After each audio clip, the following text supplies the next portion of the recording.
Okay, okay. Address natin tong comment na to. So, mali yung coach ni Carlos Yulo for telling him to have extra rice.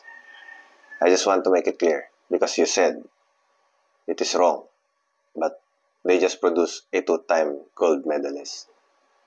So, Nutrition Jeanette Arro emphasized the importance of carbohydrates in Carlo Yulo's diet to maintain energy levels.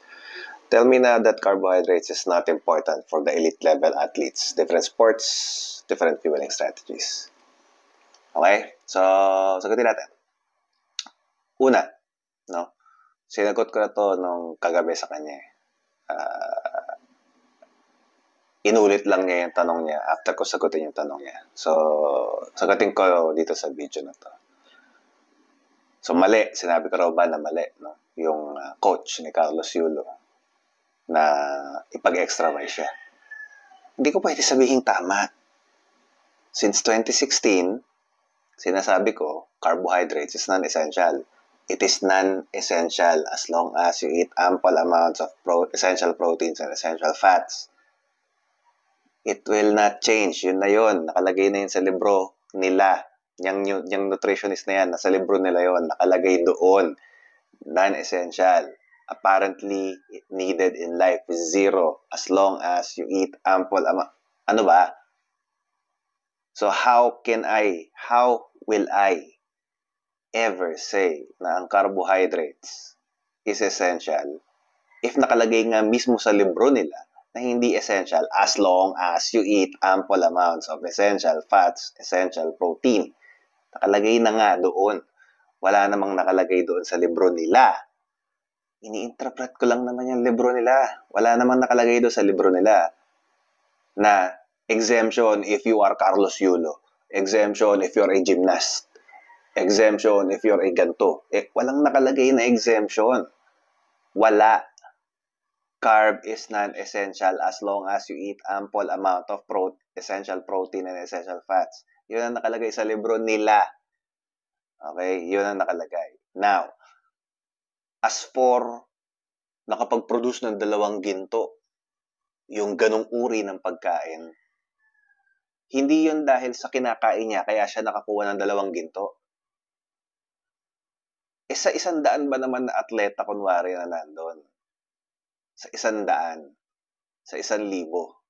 Ilan doon ang ganun ang kain? Ilan doon yung extra rice ang kain? Ilan doon yung carbs ang kain? Abay, halos lahat.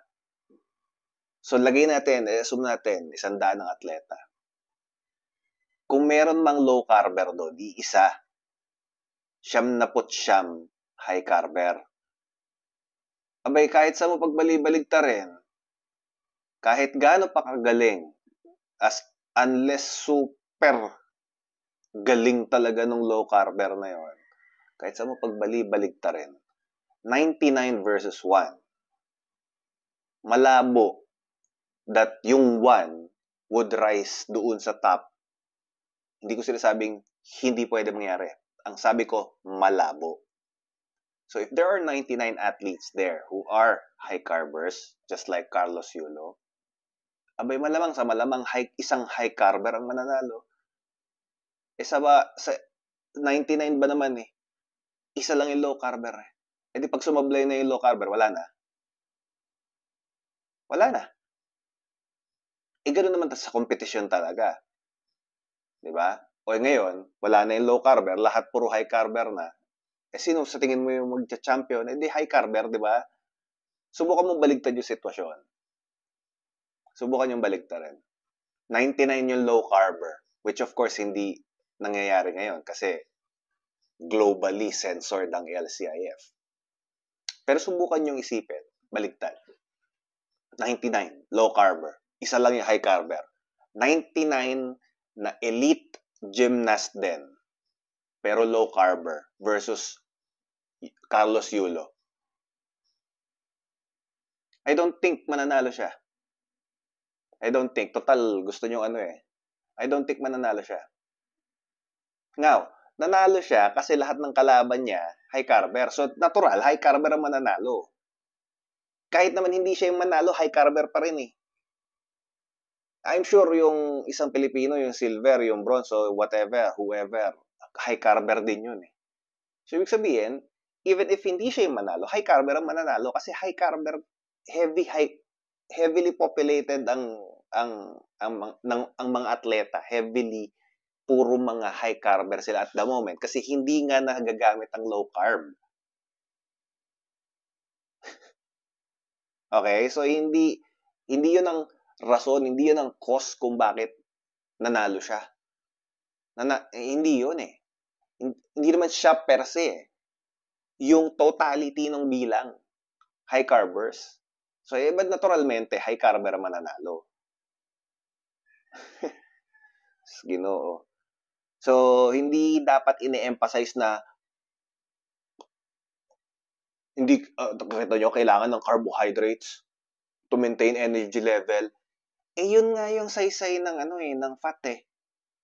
If you are low carb, high fat, you will also maintain the same level. Of course, wag mong bukas ang competition, ipaglo-low carb mo ngayon. Wag ganun.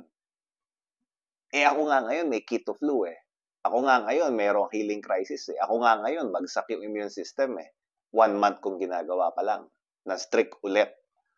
So, ibig sabihin, meron niyang transition. Now, kung elite athlete ka, may laban ka next month, abay, wag mong gagawin ng low carb ngayon. So, kung sa 2025 na ang laban mo, yan pwede mong gawin. Kasi magte-training ka pa eh. So, kasabay ng training mo for the 2025, about 6 months, 12 months, pwede mong isabay yung low carb na. Pwede mo nang gawin yung low carb. Kasi it's inevitable sa simula eh. Inevitable sa simula na meron talagang temporary na paghina. Meron talaga kasi nagta-transition ka from being a carb addict to being a fat burner.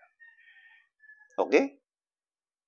So, marami akong mga pinagbabanggit kagabi na mga elite athletes who are low carbers.